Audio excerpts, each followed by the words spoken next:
Let's say a person who has no idea that their opinion are already designed by big companies, their attention was attracted by those company who has the core knowledge of marketing. By the end of this video, you will know the dark reality of those company that fools you for decades, and if you watch this video, you will become good at knowing their psychology. You will also know how these company works, and most importantly, prevent yourself being fooled. Imagine this. A young professional finishes work after a long day. He sits on the couch, opens Instagram, checks Netflix, orders food, scrolls TikTok, maybe swipes through a dating app, and before going to bed, he feels strangely empty. Now here's the disturbing question. What if that feeling isn't simply an unfortunate side effect of modern life? What if some of the largest companies on earth make money from keeping you in that state? Not because they're evil, but because loneliness has become one of the most profitable business opportunities in human history. And the more isolated people become, the more products they buy. Tonight, we're going to explore the psychology behind the loneliness economy, how billion-dollar industries benefit from it, and most importantly, how understanding this could save you thousands of dollars and years of your life. Point 1. Loneliness creates consumers. Human beings evolved in tribes. For hundreds of thousands of years, belonging wasn't optional. It was survival. Being excluded from the group often meant death. That ancient wiring still exists inside your brain. When you feel disconnected, your brain interprets it as a threat, not a preference, not a lifestyle choice, a threat. And threatened people seek relief, fast relief. This is where business enters the story, because every uncomfortable emotion creates demand.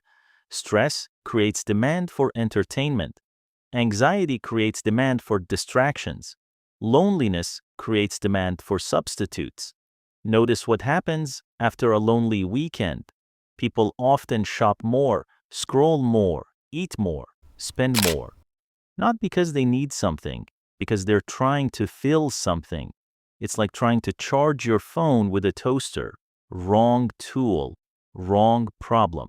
Yet millions of people do it every day. The first step to protecting your finances is understanding a brutal truth.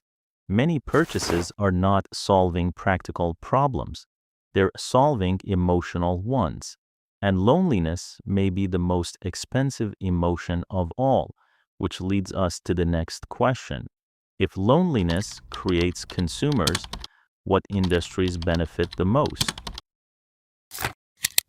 Point 2. The attention economy sells artificial connection. Let's talk about social media, a technology originally designed to connect people. Yet many studies and surveys suggest heavy usage can leave users feeling more isolated rather than less. Why?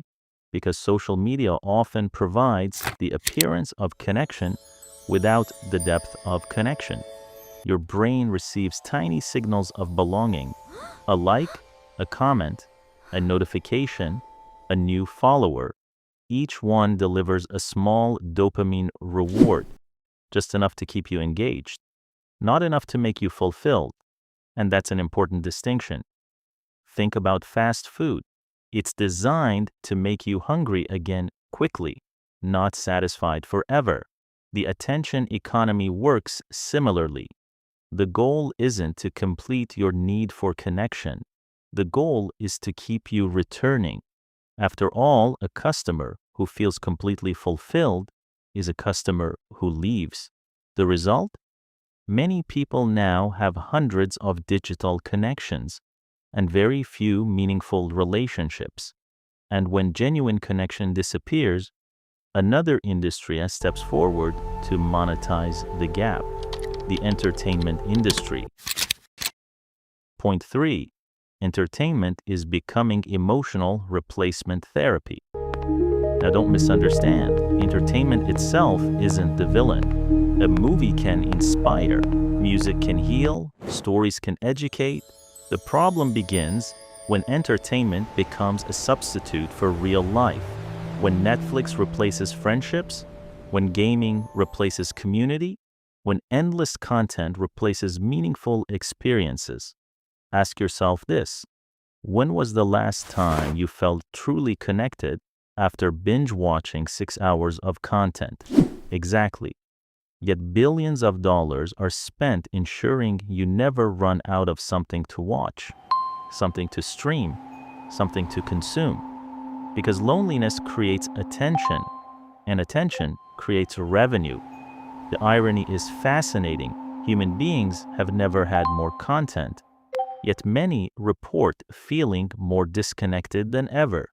It's as if we're drinking salt water to cure thirst. The more we consume, the thirstier we become. And nowhere is this more visible than in one of the fastest growing industries in modern history, the business of digital companionship. Point 4. The rise of paid connection, dating apps, subscription communities, influencer memberships, AI companions, virtual friendships. The list keeps growing. Why? Because connection is becoming increasingly scarce, and a scarcity creates value. Value creates markets. Markets create industries. Think about it. People now pay for things previous generations often received naturally: community, conversation, belonging, attention. This isn't necessarily good or bad, it's simply economic reality.